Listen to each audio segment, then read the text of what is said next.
Senhoras e senhores, sejam muito bem-vindos a mais um episódio do Prosa de Prof, o ponto de encontro dos professores para aquele bate-papo legal e descontraído sobre o dia a dia das salas de aula. Hoje estamos com um convidado super especial, ele que é uma lenda viva que ainda está nativa até hoje, há décadas, dando aula tanto em sala de aula, nas escolas, quanto nos cursinhos. E hoje ele deu o privilégio para a gente conhecer um pouco sobre a sua história, ele que tem uma história muito massa a ser contada, e ele dá o ar da sua graça hoje aqui, ninguém mais, ninguém menos do que Goiabeira. Seja muito bem-vindo ao Prosa de Prof, Goiabeira. Muito obrigado, Júnior, pelo convite. Para mim é uma honra muito grande estar aqui nesse bate-papo aberto, franco, sincero com você e com quem está nos ouvindo aí. Muito bem. Geralmente, sempre quando os nossos convidados aparecem aqui, a gente pede que ele abra aqui o seu LinkedIn, abra aqui o seu Wikipédia, ou seja, abra a sua bio aqui para a gente poder conhecer a vida dele desde o início até os dias de hoje, a sua trajetória no que diz a respeito, o que te levou, inclusive, a querer ser professor e a dar aulas, a enfrentar esse desafio terrível que é ser professor aqui no Brasil, que digamos assim, que é um ambiente que não valoriza essa profissão que, digamos assim, é tão importante para o desenvolvimento social de uma nação. Olha, Juninho, a minha trajetória com a educação, ela começou em 1985. Chão, né? Em 1983 eu estava terminando o meu científico, né, que hoje chamamos ensino médio, e em 85, né, 2 anos depois, eu já estava em sala de aula, dando aula de química, né? Eu já trabalho com essa disciplina, vai fazer agora em agosto 39 anos de sala de aula. E nesses 39 anos de sala de aula, eu tive uma experiência maior com o ensino pré-universitário. Mas trabalhei em muitas escolas, tive também uma experiência com a educação técnica e profissionalizante, né, por 2 anos, e também uma experiência de 5 anos na educação superior do meu estado. Vixe, se for contar isso aí, dá quantos anos, Weber? Já de estrada? São 39 anos, 38 anos completo, e agora em agosto deste ano eu faço 39 anos no exercício do magistério. Mas tipo assim, tu não quis parar em nenhum momento. Tipo, já poderia estar aposentado, digamos assim. É, Mas é porque eu não comecei. é que tu deva se aposentar, muito pelo contrário. Na verdade, quem tem, na verdade, o privilégio de ter contado com alguém que já atravessa gerações, digamos assim, claro que a gente não quer dizer assim, o Goiabeira tá.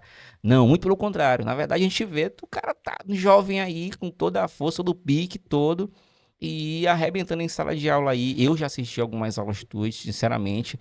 Tu arrebenta. Eu, sinceramente, aqui na ilha aqui eu não conheço igual. E Na aí. verdade, Juninho, eu comecei a dar aula muito cedo, né? E isso acabou dificultando um pouco até a minha graduação, né? Eu já vim me graduar já no ano de 2012, então eu passei praticamente quase 25 anos nos cursinhos pré-vestibulares, lutando para me graduar, né? Enquanto eu ajudava, né, muita gente a A adentrar na entrar. universidade, eu esqueci um pouco de mim, porque eu trabalhava pela manhã, pela tarde e pela noite. Então era muito complicado eu ir para a faculdade para terminar o curso, né? Enquanto muitos já tinham terminado, eu ainda estava ainda nessa luta, dando aula Enfrentando e esse fazendo dilema. algumas disciplinas na na UFMA, né? Depois eu saí da UFMA, eu não consegui me formar na UFMA, aí eu já vim a colar grau em 2012 pela Universidade Estadual. Muito bem. E o ano exato que tu começaste a dar aula e por que, na verdade, por que ser professor, Goiabeira? Por que, na verdade, o que passou na tua cabeça para querer ser professor no Brasil? Olha, Juninho, quando eu quis ser professor, eu sabia que eu ia encontrar muitos obstáculos, né? A questão de salário, a questão da da infraestrutura do nosso país, que ainda não oferece uma educação, infelizmente, de qualidade, né? E eu sabia que era um desafio muito grande, mas eu quis abraçar a causa. Eu não fiz outra coisa na minha vida a não ser estar em sala de aula.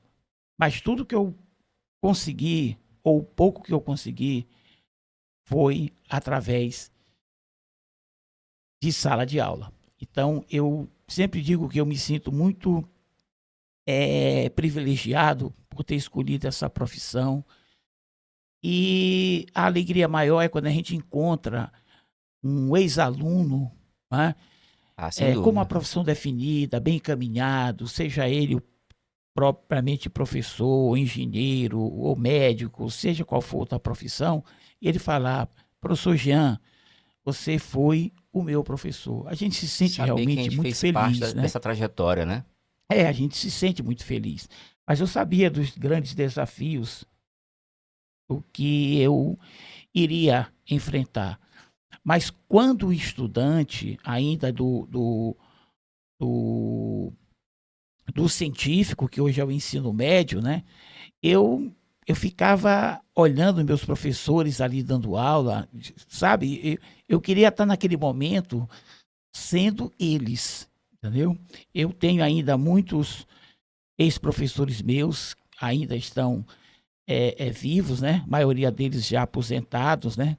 Mas quando eu me encontro, é uma alegria muito grande, porque eles também desempenharam um papel muito importante na minha formação, né? Assim como a família, porque a família é a base de tudo, você sabe, né, Júnior? Então, esse meu amor pelo magistério, ela já vem de muitos anos, né? É o que eu senti ali quando eu estava assistindo uma aula, principalmente na época do meu científico, né? Hoje, o ensino médio, que fique bem claro, e até mesmo as aulas que eu tive na, nas universidades, né? Nas universidades públicas. Isso aí eu ficava realmente, sabe, impressionado e dentro mesmo eu dizia assim, eu quero ser isso, eu quero ser um professor. Tá? Por isso eu não me arrependo em absolutamente nada de ter escolhido essa profissão que é tão honrosa, vamos dizer assim, entendeu? É tão digna, como qualquer outra profissão, né? Mas a profissão do professor, ela é de uma importância muito grande, porque o professor, ele lida com a educação. E a educação, Juninho, você sabe que ela é e sempre será um fator transformador de vidas. Muito bem. Goiabeira, mais de 3 décadas de trajetória.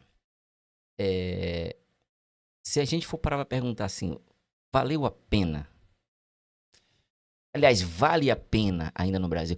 E olha que, digamos assim, e essa é a primeira pergunta. A segunda pergunta que eu quero fazer é, tipo assim, o tratamento de 20, 30 anos atrás em relação ao professor mudou em relação aos dias de hoje? Primeiro, eu quero saber se vale a pena, se valeu a pena, se está valendo a pena ainda. Respondendo logo essa tua primeira pergunta, vale, Ainda vale? ainda vale, ainda vale. Por todos os problemas que a educação passa, né, por toda essa geração hoje nova de alunos, mas ainda assim vale muito a pena ser professor. Eu costumo sempre dizer que o professor, ele não é nenhum coitadinho. Às vezes ele mesmo se coloca na condição de ser um coitadinho, mas ele não Sim. é. É preciso que o professor entenda da importância que ele tem dentro de uma sala de aula, do que ele é capaz de contribuir para transformar a vida de um ser Muito humano. bem, muito bem. Tá? Então, é, tudo isso acabou me fascinando pelo magistério. O magistério hoje e sempre será uma grande fascinação na minha vida. A verdade é essa. A minha pergunta, na verdade, essa pergunta é com base no seguinte, porque pelas experiências que tenho tido e, digamos, em sala de aula, digamos, conversando com muitos alunos, a gente não vê nenhum deles sinalizando querer ser professor. A gente já não vê ninguém dizendo assim, eu quero ser professor, eu quero fazer licenciatura porque eu quero dar aulas. Então, a minha pergunta é justamente por conta disso, porque a gente não vê mais ninguém hoje com esse tipo de interesse. Talvez eu acho que o público tenha despertado para essa desvalorização que ocorre em relação à figura do professor no nosso país. E as pessoas, na verdade, não querem se desvencilhar disso, não querem mais, na verdade, nem pensar em enveredar por este caminho. E aí eu fico vendo que isso acaba sendo um problema social, porque isso acaba sendo um reflexo, na verdade, de uma sociedade que não olha para o professor e não valoriza da forma como ele deve ser valorizado. E aí é basicamente nesse sentido que eu faço essa pergunta. Assim, valeu a pena e tal. Claro que inclusive teve outros professores que disseram assim, vale a pena, na verdade, por outros fatores, digamos assim, quando você vê um aluno, ou então quando você vê um pai, quando você, digamos assim, vê o fruto do seu trabalho, digamos sendo ali imprimido na vida de alguém e, digamos assim, havendo esse reconhecimento, digamos que, embora de forma tímida, né, às vezes não, na maioria das vezes, às vezes ninguém fica sabendo, digamos assim, de um elogio que tu recebe, ou então de algum comentário positivo que te levou a pensar assim, poxa, cara, eu fiz alguma coisa legal, e de alguma forma isso afetou alguém de forma positiva, e a gente tá vendo, digamos, um aluno encaminhado, tá? Cara, quando a gente vê o aluno nosso na faculdade, aquilo ali, sinceramente, digamos assim, um dos momentos de prazer e satisfação que a gente tem. Mas se a gente for ver de modo geral, o sistema, digamos assim, como eles nos conduzem, como eles nos conduzem, de uma certa forma, assim, faz com que a gente pense assim, puxa, mas por quê? Mas por que que a figura do professor é tão desvalorizada desse jeito, dessa forma, uma vez que, digamos assim, nós fazemos parte desse alicerce de edificação de uma nação, né? E, no caso, tu que já está há mais de 3 décadas aí, deve saber, digamos assim, todas essas dificuldades que a gente passa no dia a dia, por todos os lados, né? Na verdade, a culpa é sempre, no final das contas, parece que do professor. E se as coisas vão bem, ninguém vê, ninguém diz nada. Se as coisas vão mal, simplesmente eles fazem questão de deixar isso bem claro e evidente. A outra É, pergunta que eu tinha te feito era, digamos assim, de 30 anos para cá, o tratamento com o professor mudou, porque, digamos assim, eu te digo isso porque de 15 anos para cá a gente já percebe uma mudança. A gente encosta nos lugares, a gente não vê mais as pessoas com o apreço que se tinha, digamos, há 15 anos. As pessoas quando te vê assim, e aí, professor e tal, tipo, tá entendendo? Todo mundo te conhecia como professor, todo mundo te chamava de professor e tinha aquele prestígio, as pessoas te olhavam com respeito, e você se sentia lisonjeado por aquele cuidado especial que você tinha pelo fato de você ser professor e carregar, digamos, isso consigo. E tu percebeu já isso, digamos assim, de 30 anos para cá, de não, estrada? com certeza, houve realmente essa mudança no que diz respeito ao aluno, né? Ele ter aquela relação de proximidade com o professor, né? Hoje você vê aí episódios tristes de aluno agredir um professor dentro de uma sala de aula. Mas, Júnior, eu vejo pelo seguinte, hoje muita coisa mudou, principalmente no que diz respeito à questão de família. A desagregação familiar, ela muito contribuiu também para isso. Tá?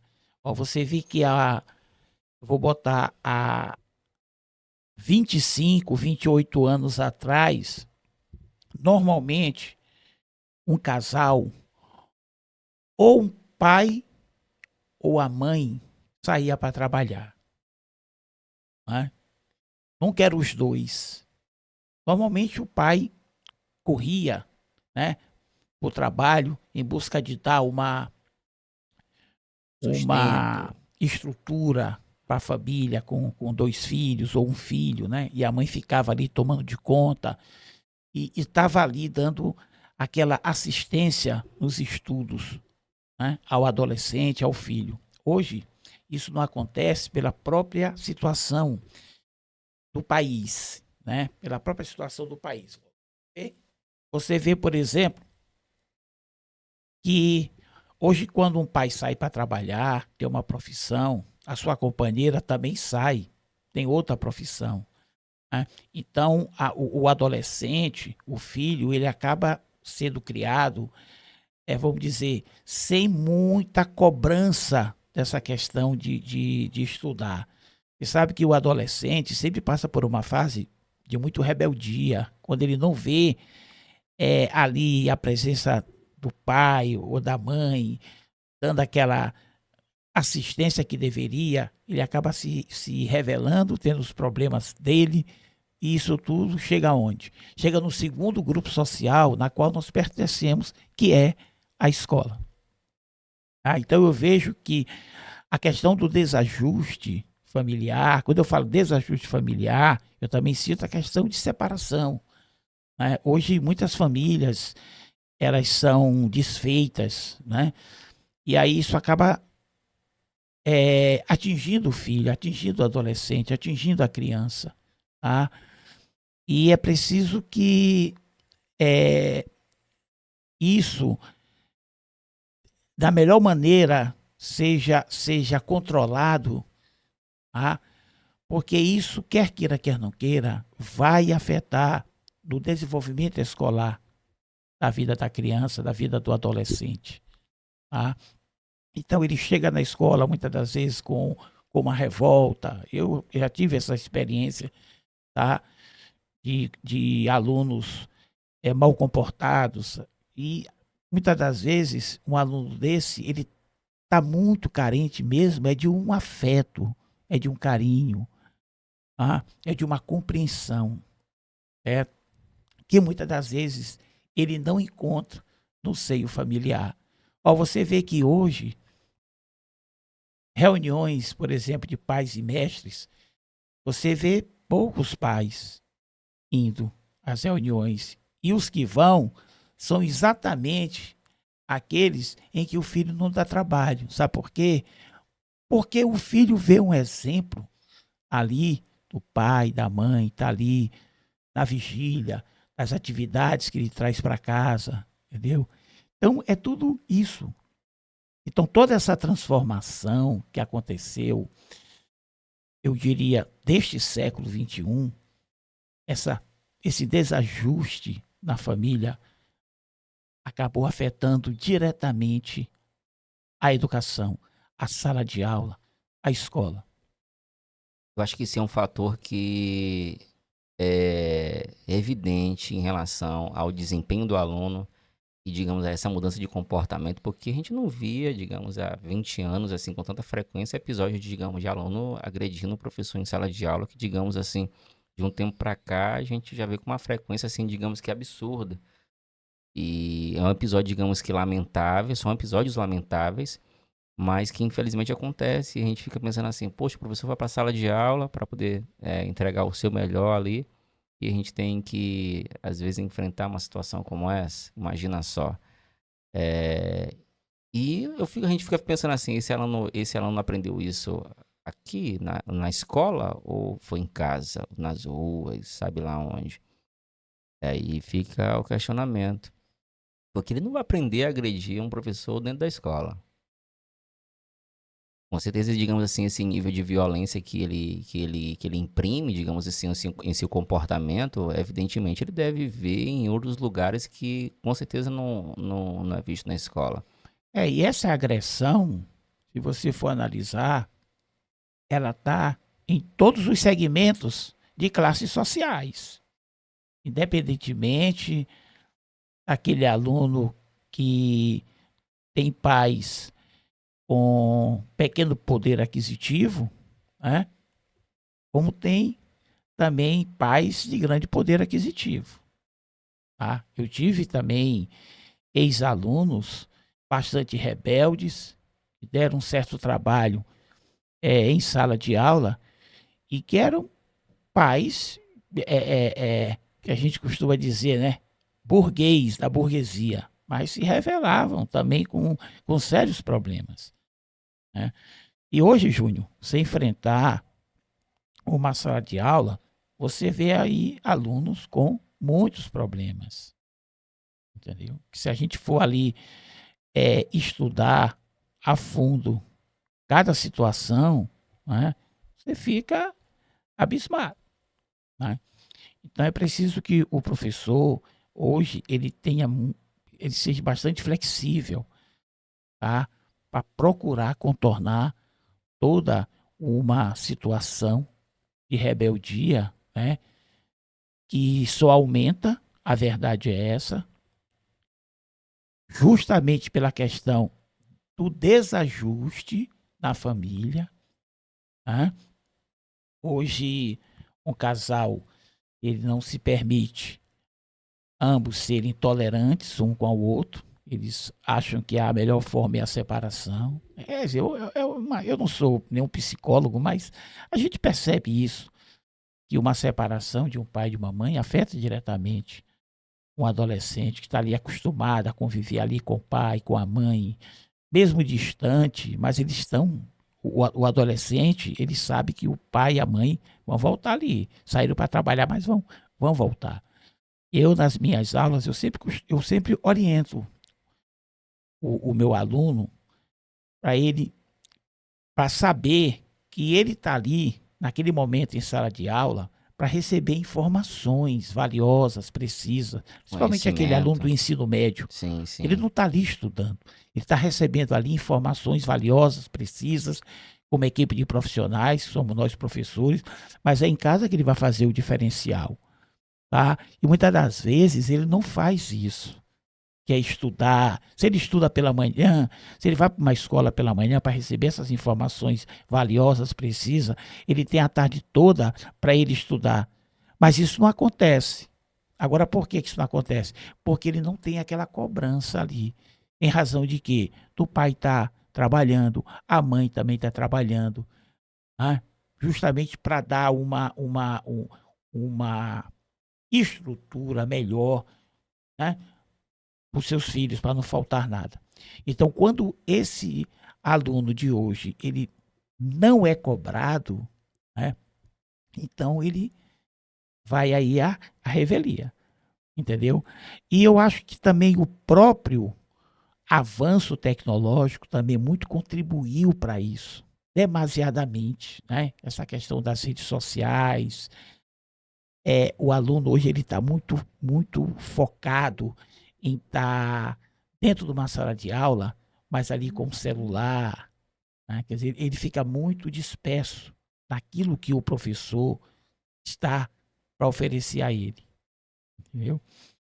Então, o avanço tecnológico, assim como contribui para a educação, mas também deixa muito a desejar nesse aspecto, entendeu? Eu me lembro bem que, por exemplo, o sistema de telefonia celular chegou aqui em 1994 e para se ter um celular naquela época era o cidadão magnata.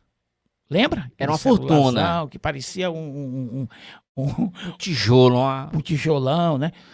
Depois que ele banalizou, hoje todo mundo tem esse pequeno computador que é o celular, tá?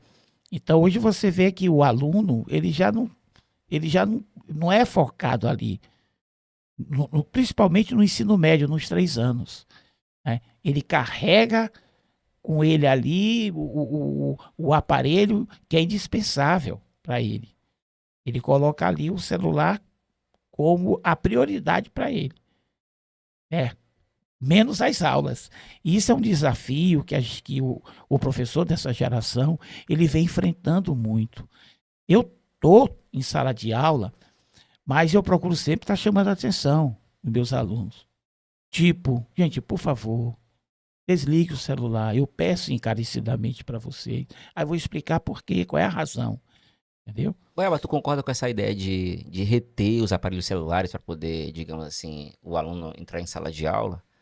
de alguma forma, digamos assim, de forma que o aluno não tenha acesso a ele de forma nenhuma e que ele só, digamos assim, como em alguns locais estão fazendo agora, é uma proibição, digamos assim, total, digamos assim, do uso de celular.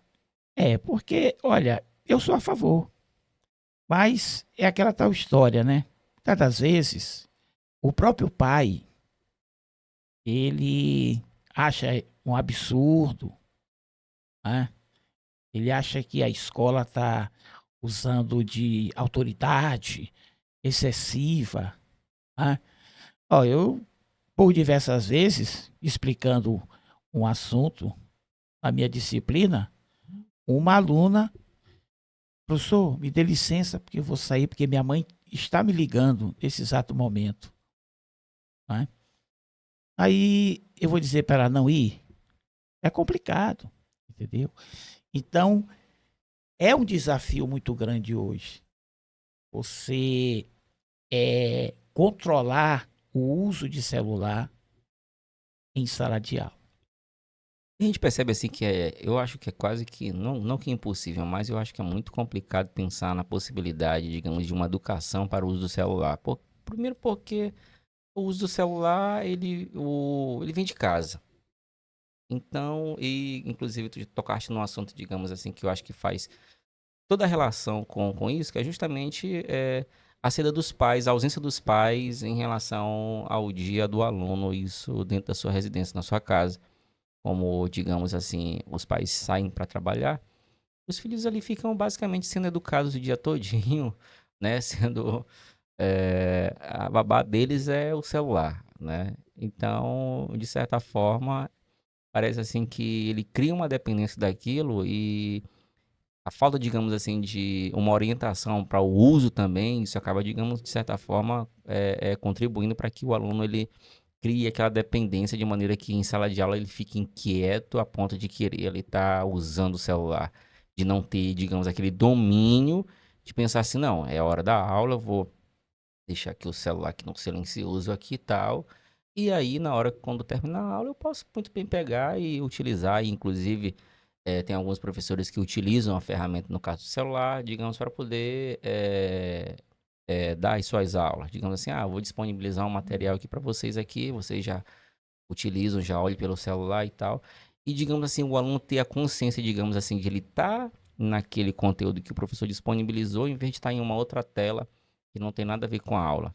Ou seja, essa disciplina eu acho que é praticamente que, digamos assim, bem complicado de a gente pensar, digamos assim, de uma forma em que o aluno tenha disciplina em relação a isso. Eu penso que é complicado justamente por causa disso. O aluno está tão viciado, tão dependente ali das redes sociais, sobretudo, e digamos assim, de outros conteúdos, que eles acabam, parece assim que naquele, né, aquela fissura de estar o tempo todinho ali, olhando a rede social em relação ao...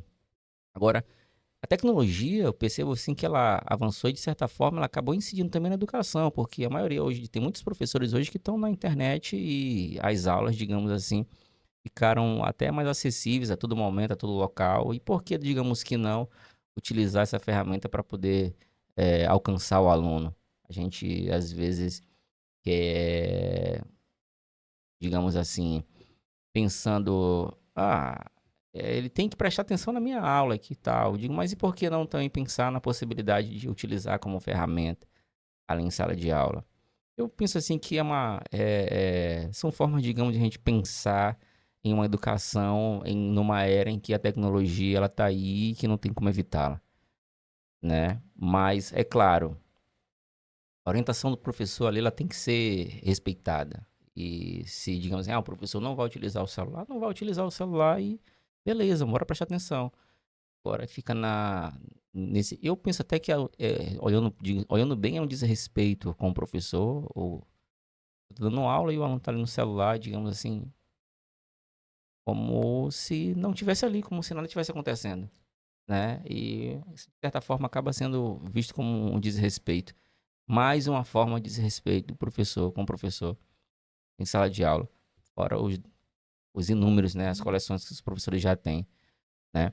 E como é que começou a ideia, a tua trajetória com cursinhos, Goiabeira? Como é que começou isso? E quando que começou? E por que começou? Por que cursinho?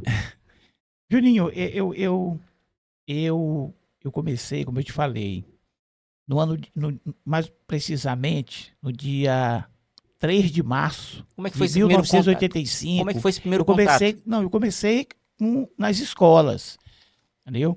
A minha estreia em cursinho, realmente, ela aconteceu já 3 anos depois, tá? Em 1988. Em 1988, eu estreava em cursinhos, né? E aí fiquei, eu acho que é 2010, 2011, eu ainda tava em cursinho. Recentemente eu estava dando aula em um cursinho, mas hoje talvez pelas minhas próprias condições físicas também, porque o cursinho ele exige muito do professor. O professor não para hora nenhuma. Numa escola, você dá a sua aula, você passa uma atividade, você pode sentar, entendeu? Esperar o aluno estar ali fazendo aquela atividade que você passou. E no cursinho, não. No cursinho ali, você tá ali dando aula ali direto. Tem que estar Se são agitando ali dois direto, horários, são atiçando. 100 minutos que você fica ali em pé direto, entendeu? Fora que você trabalha 3 turnos, né? Ó, eu na década de 90, eu dava aula em quase todos os cursinhos aqui de São Luís. Então eu tinha uma carga horária, Juninho, de 60 aulas por semana. Era quase 7, 8 aulas por dia, Por isso que o homem é manhã, tarde considerado e noite.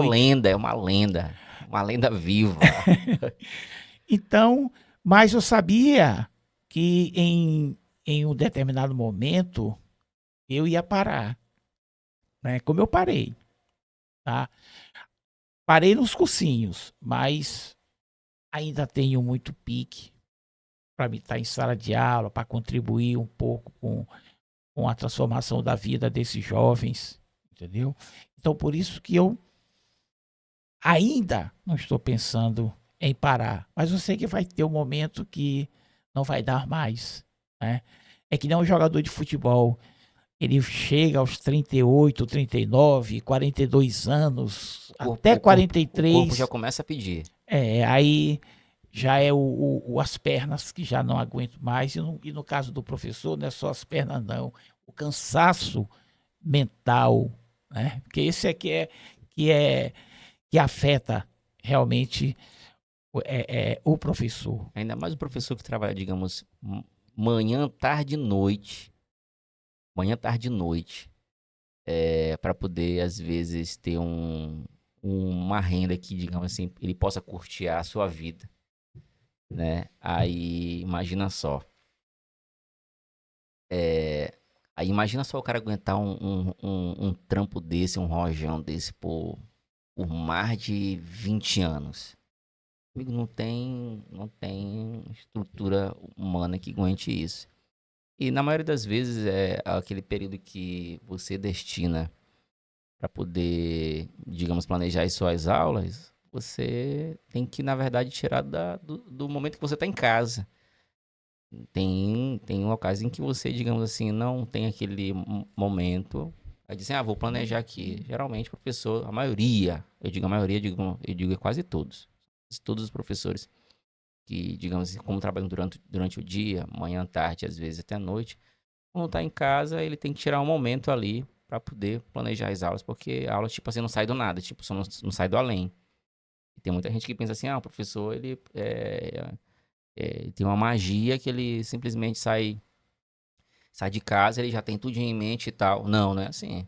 Uma aula, para poder ela ser dada, ela tem que ser planejada, diferente, digamos, a maioria dos demais serviços que, digamos assim, você só chega lá e executa, não. A sala de aula tem todo um preparo, você prepara uma aula e essa aula, tipo, ela não tem que ser de qualquer jeito. Digamos assim, embora a pessoa já tenha muito, muito tempo de experiência, mesmo assim ela ainda tem ainda que fazer aquele preparo, porque cada turma e cada geração, ela tem, na verdade, uma identidade específica, uma peculiaridade que, digamos assim, exige com que o professor ele cria uma aula pensando naquela turma. As turmas são diferentes.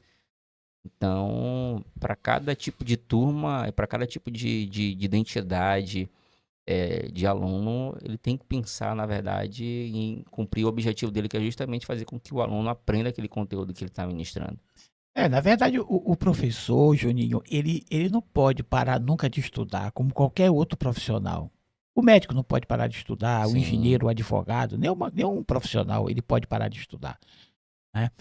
Ele sempre tem que buscar conhecimento, né? Por exemplo, a ciência natural, ela está sempre mudando, né? A natureza passa por transformações, tá? Então, o professor, ele tem que estar, mesmo ele tendo toda uma experiência, mas ele não pode deixar de estar ali estudando aquilo que ele vai dar. Alguma coisa nova apareceu, alguma coisa nova surgiu, né? Hoje, com a globalização, hoje, com a atual conjuntura do que é a educação, e a própria internet que está aí, a educação passou a ser uma troca de conhecimento entre o docente e o discente. Tá? Eu posso dar uma aula de química de um assunto e o aluno fazer uma pesquisa na internet sobre aquele assunto que eu estou trabalhando e focar em algo que eu não falei em sala de aula. Aí ele vem até você, professor, o senhor estava falando ontem sobre isso, e isso aqui eu estudando e tal e tudo, e muitas das vezes, se o professor não tiver inteirado, não tiver preparado, ele não vai saber nem o que o aluno está dizendo. Tá? Porque, como eu estou te dizendo, na atual conjuntura da educação, com a internet, tá? Hoje a educação passou a ser essa troca de informação, tá? Entre o docente e também o discente, também o aluno. Tá?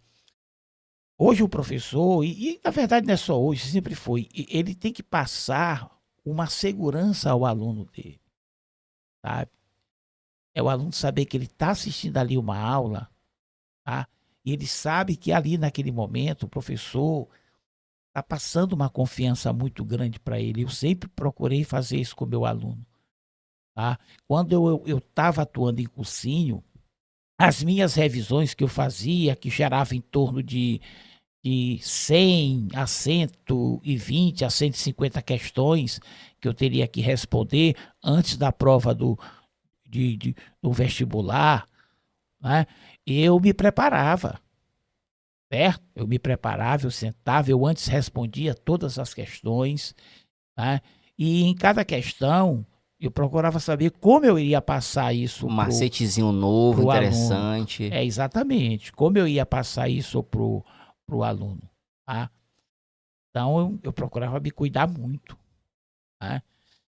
Em estar sempre estudando, em estar sempre me atualizando, tá? Porque isso é de uma As perguntas importância grande. viriam, né? As perguntas viriam. Hum? As perguntas viriam. E aí? Não, com certeza. Em cursinho vinha mais na forma de papelzinho, né? Porque a turma Era muito normalmente era grande. 300, 350. Eu cheguei a dar aula numa turma de quase 800 alunos em uma revisão, sabe, Juninho?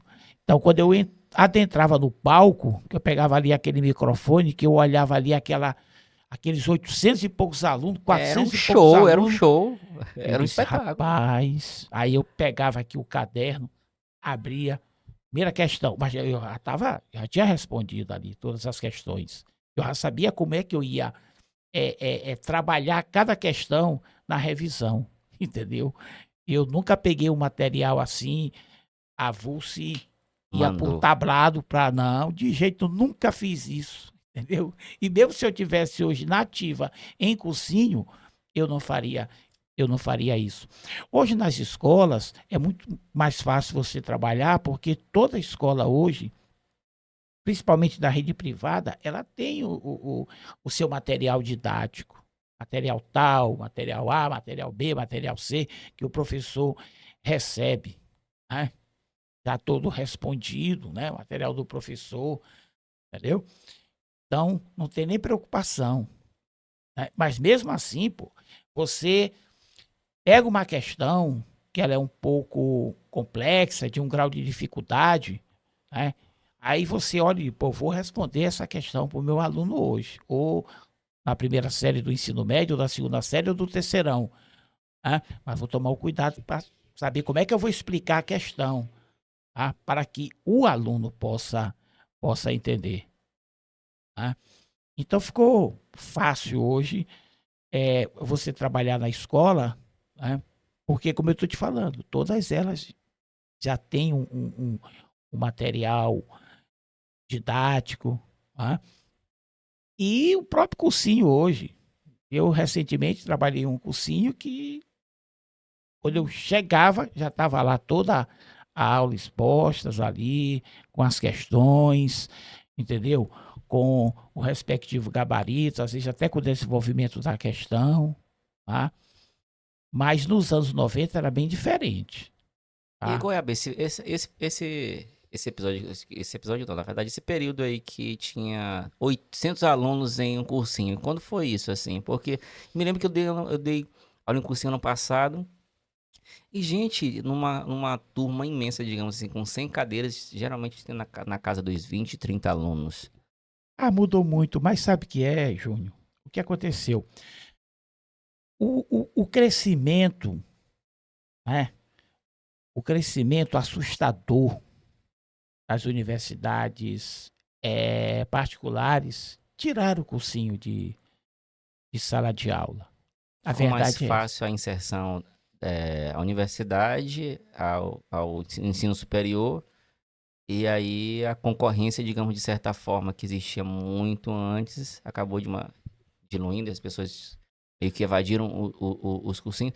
Mas a gente vê mais os cursinhos hoje em dia com público maior, mais relevante, é quando geralmente tem algum concurso.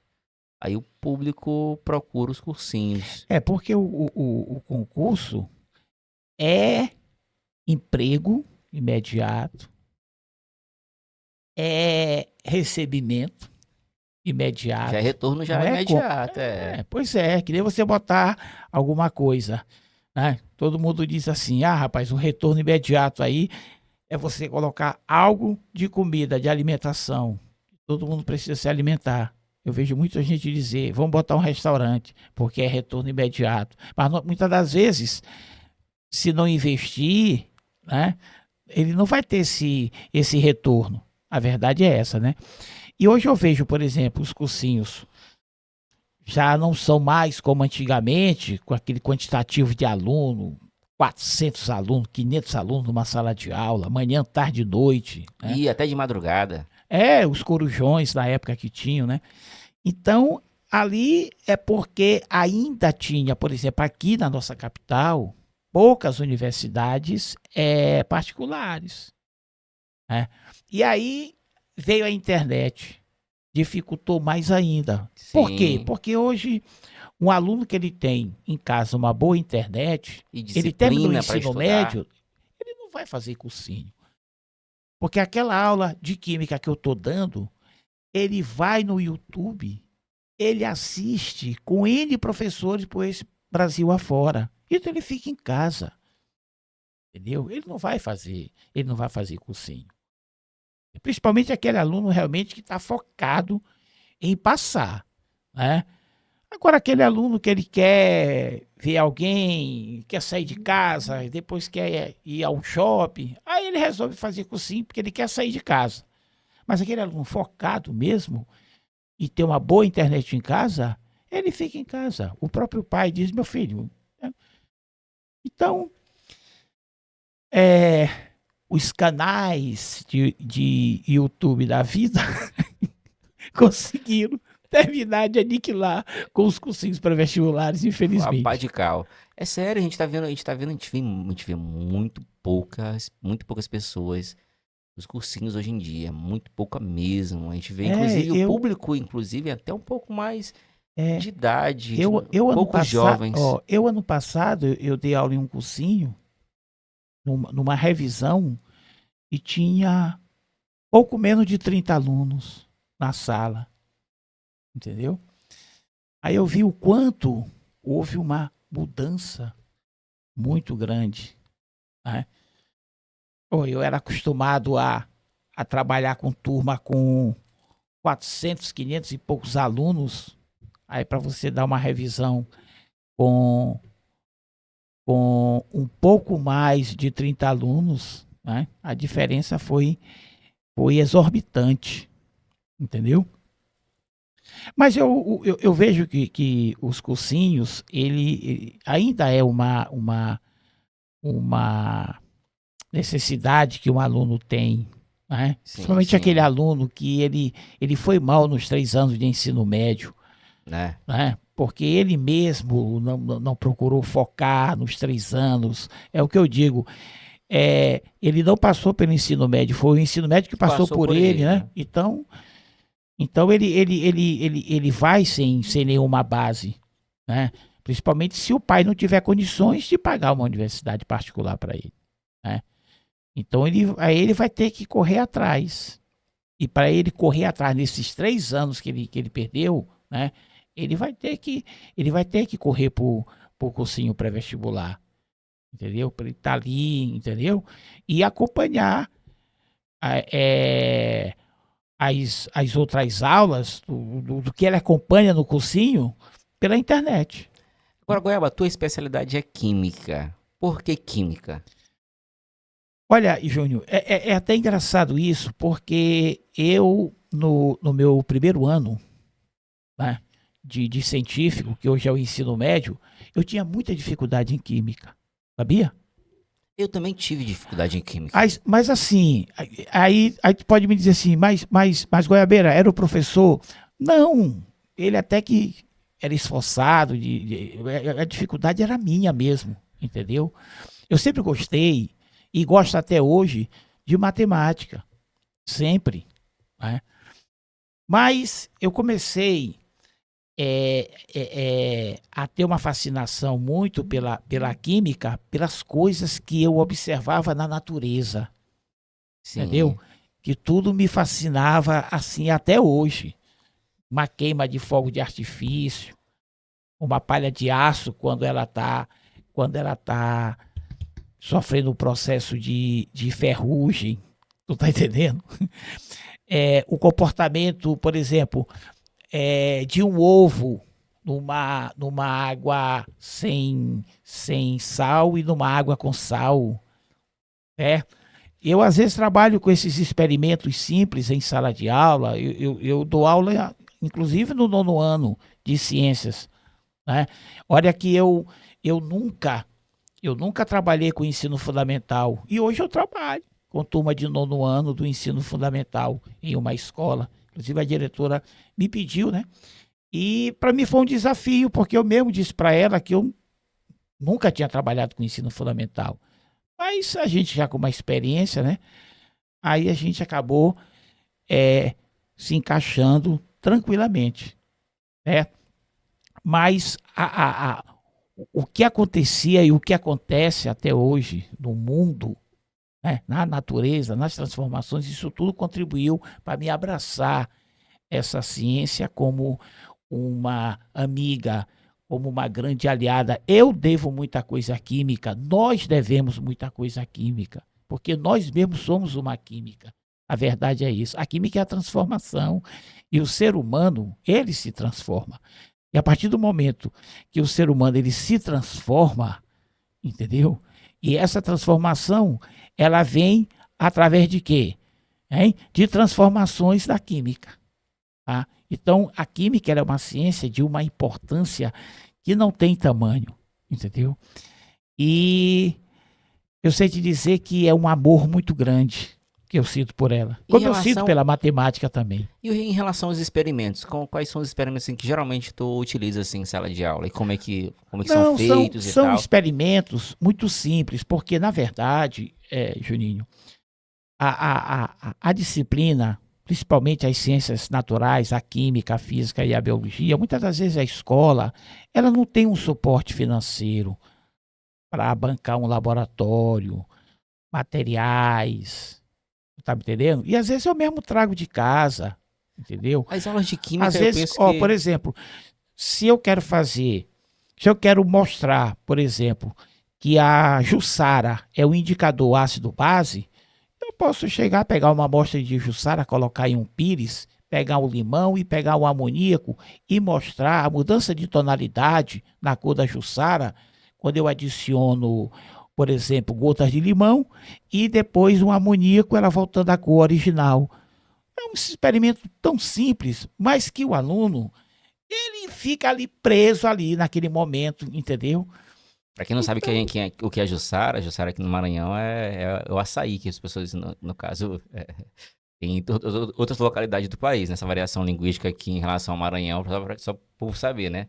O açaí, no caso, aqui a gente tá falando, ele tá falando de Jussara, mas na verdade é o açaí, né? Que o povo conhece. Aqui no Maranhão é Jussara mesmo, e é Jussara e pronto. E fica assim mesmo. É porque isso aí Jussara. varia também de região para É região. Ó, variação aqui linguística.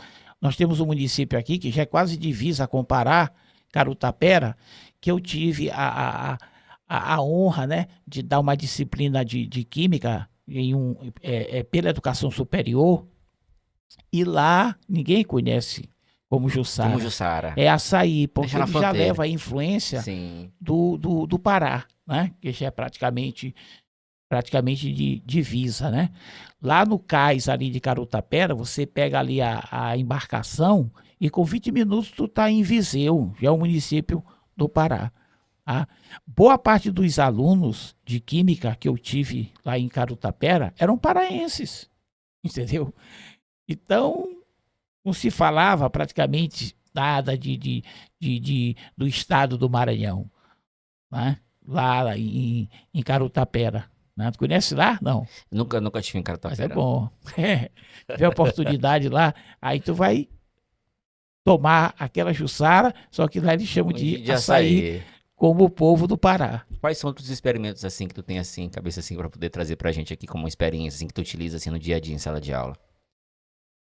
Ah, eu geralmente uso é, tubo de ensaio, aqueles materiais básicos de laboratório, né? É o tubo de ensaio, é uma proveta, é um becker, entendeu?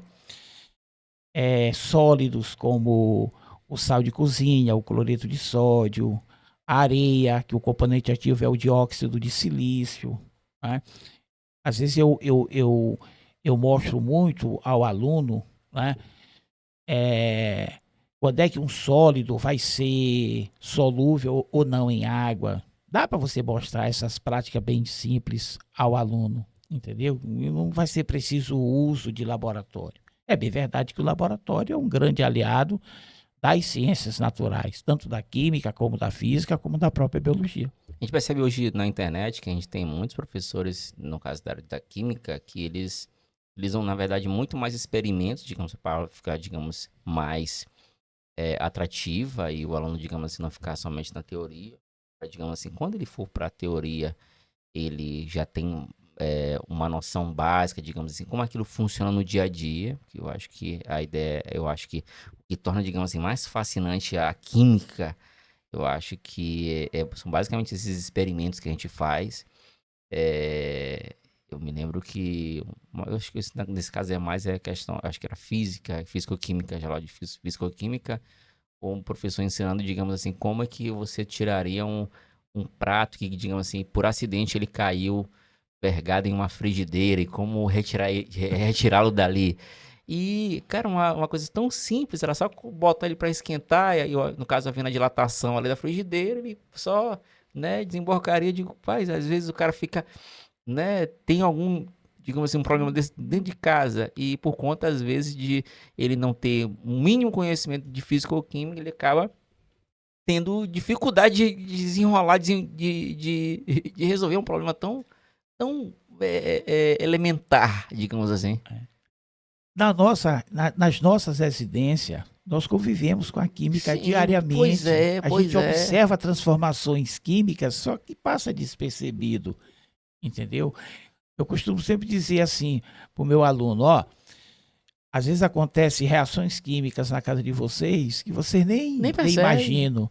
Aí eles perguntam assim, professor Goiabeira, me dê só um exemplo disso. Eu digo, ó, experimente passar na cozinha da sua casa e ver uma palha de aço bem ao lado do sabão em barra. Verifique se essa palha de aço está com uma superfície avermelhada. Aí compare como era a palha de aço e como ela está hoje, né? Então, quando você vê uma mudança, por exemplo, de tonalidade no material, isso aí já é o indício, né, de uma transformação química, né? Porque a química, ela foca o quê? Ela foca a matéria, né? Ela foca a matéria, as transformações que a matéria sofre, acompanhada das diversas formas de energia, as propriedades da matéria, né? Então, nós convivemos sempre com as transformações químicas e físicas também, tá? Uma vez um aluno, ele não gostava de química, e ele queria ser advogado, viu, Júnior? Aí ele vira e diz assim, pô, Goiabeira, por que eu vou ter que estudar esses bandos de reações químicas aí, rapaz? Se eu quero ser um advogado. E ele ainda disse que queria ser um advogado criminalista. Aí de pronto, você quer ser um advogado criminalista, mas você vai precisar de química. Sabe por quê? Vamos supor que você vai defender um réu acusado de um crime que cometeu, movido a substâncias tóxicas, estava drogado, né? Na tua defesa, onde é que tu vai buscar toda essa toxicologia? Onde é? Será que é em livro de direito? Vai ser em livro de quê? De química. E aí tu vai lidar com as drogas, né? Com vários tipos de droga, com as estruturas orgânicas, entendeu? Então você precisa de química. A verdade é essa, tá? Porque a química, ela está presente e vai estar sempre presente na tua vida, do teu nascimento até o teu passatempo. Essa é que é a grande realidade. Então isso tudo faz que eu tenha essa fascinação por esta maravilhosa ciência, a química. Weber, eu sei que não tem muito a ver com, digamos assim, com o ambiente das escolas, eu sei que é uma coisa muito da tua identidade. Tu é muito conhecido por ser um motense daquele que... ferrenho, né? Eu conta um pouquinho dessa tua história, dessa tua paixão aí pelo motoclube do Maranhão. Conta aí pra gente, como é que começou isso? E como é que essa relação entre tu e o moto aí? Júnior, começou com meu avô. O meu É de avô, família. por parte da minha mãe, né? Seu Vitório. Ele era um pescador, analfabeto, e teve um filho, que é meu tio, que ainda está vivo até hoje, o senhor Gonçalo Ferreira. O senhor Gonçalo, ele foi diretor da fábrica Santa Isabel, uma fábrica que era de propriedade da família dos Abud. Um dos grandes presidentes que o moto teve foi o senhor César Alexandre Abud, que foi patrão desse meu tio. Então, como meu avô era aquele motense fervoroso, ele chegou a me levar, eu tinha meus 8, 9 anos, mas eu guardo na memória ali ele me levando para a rampa, ainda tinha rampa no estádio municipal Nilzinho Santos. Quando meu avô faleceu, veio meu pai, que também era um grande motense, né? Meu pai que eu perdi em 2022 aos 94 anos. Então, a minha ligação com o moto, ela veio mesmo da questão de família. Apesar do moto ser um clube de uma família de origem sírio-libanesa, né?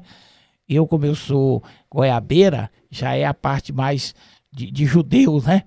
Mas eu tive essa ligação com o clube em decorrência justamente do meu avô, do meu pai, do meu tio, né? Filho do meu avô, irmão da minha mãe, que trabalhou na fábrica Santa Isabel. Então, eu me criei ali naquele métier daquelas cores rubro-negras, né? Meu pai me levando para campo, eu já adolescente. Eu vi grandes conquistas do moto. Então, foi uma paixão que ela dura até hoje. Eu tenho o Motoclube de São Luís, uma paixão como eu tenho pela minha família, o amor pela minha família, pelo magistério, pela sala de aula, pelos meus alunos atuais, pelos meus ex-alunos. É uma relação mesmo de amor próxima, entendeu? Em 2007, eu tive um cargo lá no Moto, apesar de ter sido um cargo passageiro, né, de 6 meses como diretor de futebol, mas valeu a pena. Foi uma experiência boa, gratificante. Né? E sou motense até hoje. O homem é tão motense que ele tá assistindo agora o jogo do Moto aqui, ó. De leve aqui, como quem não quer nada. Como que não quer nada, assistindo Não aqui, sei nem quanto tá, Júnior. Porque esse vê papo tá tão bom. Entendeu? Vê quanto é que tá o resultado aí. Vê Eu quanto... não olhei aqui, olhando discretamente, ainda tá 0-0, né? Mas não sei, né? Não sei se vai dar sorte, de repente o Moto ganha o jogo, mas ainda vai depender de um outro resultado para ir para as semifinais do Maranhense, né? Porque senão a gente não vai ter um calendário para 2025, vai ser outro sofrimento, não só a mim, como a muitos outros irmãos motenses que eu tenho. Eu costumo chamar o Moto de família motorizada, né? Porque o Moto, antes de ser um clube de futebol, ele era, a modalidade era o ciclismo, daí moto, né? Moto, né? Era o ciclismo, era a motocicleta. O Moto foi fundado por 4 jovens que eram amantes do motociclismo. Né? Aí depois veio o departamento de futebol. Né? Isso em 1937. O Moto foi fundado no dia 13 de setembro de 1937. Tá caminhando aí, né? Meu pai, na época, ele tinha 10 anos quando o Moto Foi fundado. nasceu, né? Porque meu pai era de 1927 e era um motense fervoroso, de ir para campo e tal. E eu sempre do lado dele, porque meu pai, ele foi o meu melhor amigo que eu tive aqui na Terra, sabe, Júnior? Meu pai era uma pessoa que trabalhou muito. Eu Tá? acompanhei nessa época que... Trabalhou muito para dar essa oportunidade a mim que eu abracei. Né? Na verdade, no fundo, o meu pai queria que eu fosse um advogado. Ele achava bonito ali e tal e tudo. Mas quando ele viu o meu amor pelo magistério, pela sala de aula, ele entendeu, ele compreendeu abraçou a e causa. aí falava sempre para mim: meu filho, eu sou orgulhoso de você. Né? Ele vibrava quando eu estava dando aula, seja em televisão, seja em rádio. Ele acompanhava, fazia questão de dizer: é meu filho, esse aí que está falando é meu filho e tal. Então, meu pai, ele me tinha, na verdade, como um ídolo dele. E eu também como o tinha como ídolo. Essa relação entre eu e meu pai, ela até hoje nunca acabou. A verdade é essa. Acabou materialmente, mas espiritualmente ele está sempre presente na minha vida. Muito bem. Goiabeira, mas uma outra coisa assim que eu fico me perguntando, em relação a quando as pessoas vão escolher a licenciatura como uma área para atuar. Por que os cursos de química, de física, digamos assim, são cursos muito pouco habitados, assim, estão muito pouco em relação à questão da predileção das pessoas em relação a esses cursos? A que tu atribui isso, digamos assim, visto que é uma área tão interessante, tão vasta, digamos assim, tão contagiante, mas por que que tu ainda vê ainda essa dificuldade, digamos assim, e às vezes até a concorrência é baixa, assim, a gente percebe assim que para preencher turmas hoje, a gente vê pouca galera, digamos assim, querendo fazer química, fazer física.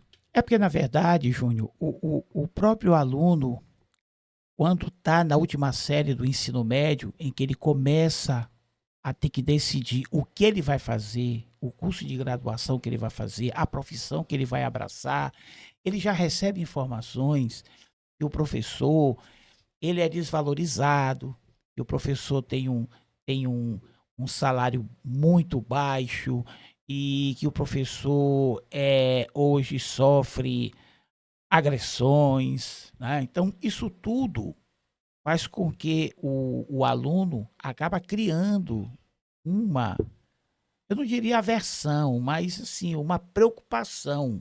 Sim. Né? Por que eu vou ter que ser professor? Né? E bem que o professor, ele tem várias categorias. Você tem o professor da educação infantil, você tem um professor do ensino fundamental, anos iniciais, anos finais, você tem o professor do ensino médio, você tem um professor da escola profissionalizante, você tem um professor, que trabalha na educação superior. Eu praticamente eu trabalhei em todos os segmentos da educação, né? Hoje eu estou na educação básica, né? No ensino fundamental, anos finais, E médio. e no ensino médio. Mas passei, como eu te falei, na educação superior, tive uma experiência de 2 anos com a educação técnica e profissionalizante, que foi uma experiência muito boa, muito positiva, né? Então, a arte de lecionar, entendeu? Ela nunca vai deixar de eu ter essa fascinação, eu ter essa admiração. Tá? Eu tenho uma admiração, eu tenho um respeito muito grande pelo professor, porque todas as outras profissões, né? Para você chegar, você tem que passar pelo professor, né? Então, essa não valorização desse profissional, que isso não vem de agora, né? Isso não vem de agora. Isso faz com que o estudante, né, ele se distancie de uma licenciatura, né? Recentemente eu visitei uma universidade e eu vi poucos acadêmicos assistindo aula no curso de química, de física. Me preocupa, porque amanhã qual é o professor que vai dar aula para um bisneto teu? Pode ser que tu não esteja mais aqui, né? Quem vai ser o professor? Vai ser um robô? Ou não vai ter mais a sala de aula? Tu acha que eu acho que as coisas se encaminham para isso? Hein? Tu acha que as coisas se encaminham para isso? Olha, com o avanço da tecnologia, ela se encaminha. Ainda Eu mais que, digamos assim, as pessoas já não têm mais como predileção a licenciatura como forma de. Assim, eu quero ser professor e tal. É, assim, algumas profissões, hoje, por exemplo, elas já desapareceram. Se você prestar bastante atenção, ou se reduziram bastante, né? Ó, você vê aqui o bancário, por exemplo. O cara que era funcionário de uma Caixa Econômica, de um Banco do Brasil, o cara quando passava no concurso desse, ele estava feito na vida, né? Mas hoje, com o avanço da tecnologia, essas empresas, né, reduziram o quadro de funcionário, entendeu? E a tendência do magistério vai acabar sendo isso também, Mas se a entendeu? tecnologia está basicamente regendo tudo agora, por que, digamos assim, não se associar a isso? Entende a ideia? Eu percebo que, digamos assim, tem muitos professores que estão saindo da sala de aula para ir para a internet, fazer videoaulas e tal, para acompanhar alunos pela internet, porque ainda tem um campo muito vasto e, digamos assim, tem uma demanda muito grande. E por que que a tendência acaba não sendo, acaba não sendo essa? Entendeu a ideia? Por que que, digamos assim, o professor ele não se especializa, digamos, na área da tecnologia para, de certa forma, atender um campo que, digamos, ainda é muito fértil, digamos assim, tem muita demanda ainda. Olha, Júnior, por incrível que pareça, às vezes você vê um professor que ele se sente mais feliz quando ele sente ali aquele O calor calor humano humano, né? O do calor aluno, humano. entendeu? E quando ele vai, por exemplo, para uma aula em um estúdio, ele está ali sozinho, Sim, sim. sabe? E nunca é a mesma coisa. Então, Não é. Não é, nunca, não é, não né? é. Ó, eu tive, Quem me ó, todos disser nós que tivemos essa é, experiência com a sinceramente. pandemia, né? Sim, Eu sim. passei um ano dando aula por videoconferência. Sim, sim. Eu no meu apartamento, o aluno em casa. Um aluno, muitas das vezes, não tinha uma boa internet.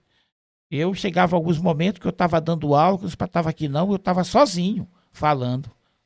entendeu? Porque era a internet que caía, entendeu? Então foi uma experiência, entendeu? Que não foi muito boa, entendeu? Eu posso até dar uma aula em um estúdio, já aconteceu isso, mas não é como você tá ali no corpo a corpo ali com o aluno, ele te perguntando, ou terminando de dar uma Tirando aula, a dúvida explicando e uma coisa, tal. passando uma atividade, e ele imediatamente vem, professor, vê se está certo. Aí você olha, vê que ele acertou tudo, é gratificante, entendeu? Aí vem o outro, professor, aí eu vejo que ele Aquela errou, aí eu troca. vou, torno a explicar, mas eu tô ali no corpo a corpo com ele, entendeu? É Sim. diferente de eu estar, por exemplo, em um estúdio e ele está em casa. É muito diferente. Caminha para isso a educação. A verdade é essa. Eu, pelo menos, vejo esse preâmbulo. Pode ser que isso não venha a acontecer, né? Weber, tu que já tem mais de 30 anos de sala de aula, eu quero que tu deixe um recado para a galera que pensa, digamos que enveredar por este caminho. Qual é o recado que tu deixa para este público que pensa em seguir também a carreira docente e que tem isso, digamos que inflamando ali a sua alma para que ele queira também fazer parte desse circuito mágico que é a docência? Qual é o recado que tu deixa aí pra gente? Olha, para que isso aconteça, ele precisa, acima de tudo, de motivação. Essa motivação também passa muito com o que ele vai receber em sala de aula. Eu, em sala de aula, eu incentivo o meu aluno a ser um professor. Eu costumo dizer sempre em sala de aula, se você é apaixonado por uma biologia, pela comunicação e expressão, por uma produção textual, seja um professor de língua portuguesa, seja um professor de biologia, seja um professor de química, seja um professor de matemática, entendeu? O papel do professor, Juninho, ele sempre será fundamental, ele sempre será importante, sabe? Então, entristece, muitas das vezes, você não vê o aluno tendo essa motivação para seguir a carreira do magistério, para seguir um curso de licenciatura, porque a gente vai se preocupar. Como eu falei, amanhã quem vai ser professor de um bisneto teu, de um neto teu, de um tataraneto meu, entendeu? Então a gente sente essa preocupação. E muitas das vezes o professor, né, mas aí nós não vamos generalizar, ele mesmo, dentro de sala de aula, ele desmotiva aquele aluno, tá?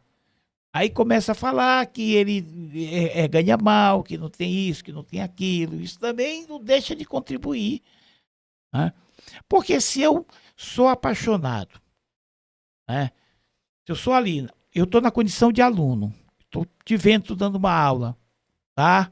Tá me impressionando ali aquela tua aula, né? Tu tá me levando a eu fazer aquilo que tu estás fazendo no futuro. Mas tu chega em sala de aula e diz que a coisa tá ruim, que a coisa tá isso, que a desvalorização, que você é vítima disso, daquilo. Aí o próprio aluno, ele vai o quê?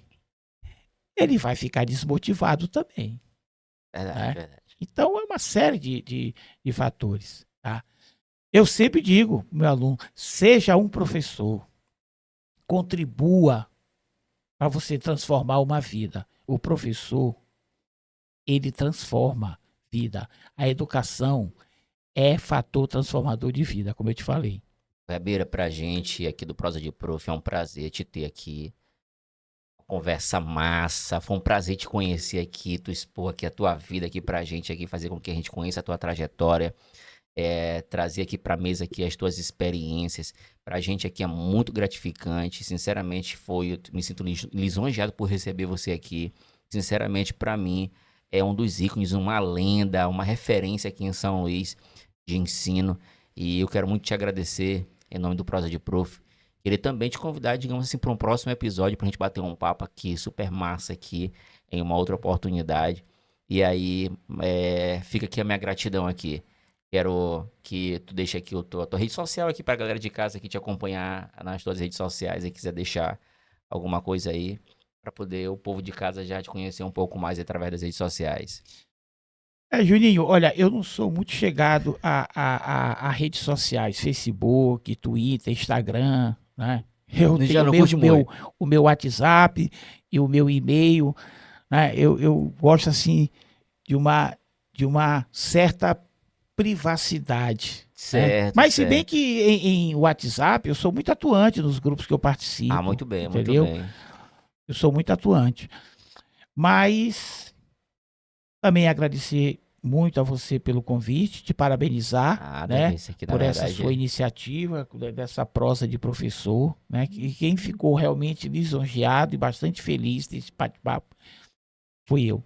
Aproveito a oportunidade para abraçar todos os meus ex-alunos, meus alunos atuais, né, todos aqueles alunos que diretamente ou indiretamente tiveram a oportunidade de conviver comigo, né? E dizer a eles, né? E se ainda estão em dúvida de escolher uma profissão, vá pela licenciatura, tá? Você será feliz, o professor é feliz por todos os problemas que ele enfrenta, mas no fundo, ele é feliz por saber que ele é um dos responsáveis por transformar uma vida. Muito obrigado. Muito bem, Goiabeira. Eu quero, na verdade, chamar agora a atenção o povo de casa aí que ainda não é inscrito no nosso canal para poder se inscrever no nosso canal, fazer parte da família de Prosa de Prof. Se não, digamos assim, se já faz parte da família, já ativa o sininho para poder receber as notificações dos próximos episódios. Nós teremos vários convidados aí pela frente. E aí, não deixe também de deixar o seu like, fazer aquele comentário e aí acompanhar o nosso canal aqui nas redes sociais também, né? Prosa de Prof. A galera que, digamos assim, ainda não acompanha, né? Que ainda não conhece o Goiabeira aí, ó. Acompanhe esse episódio aí para poder, né? Já conhecer um pouco da trajetória dessa lenda viva aqui do da química no estado do Maranhão. Um grande abraço a todos. Prosa de Prof.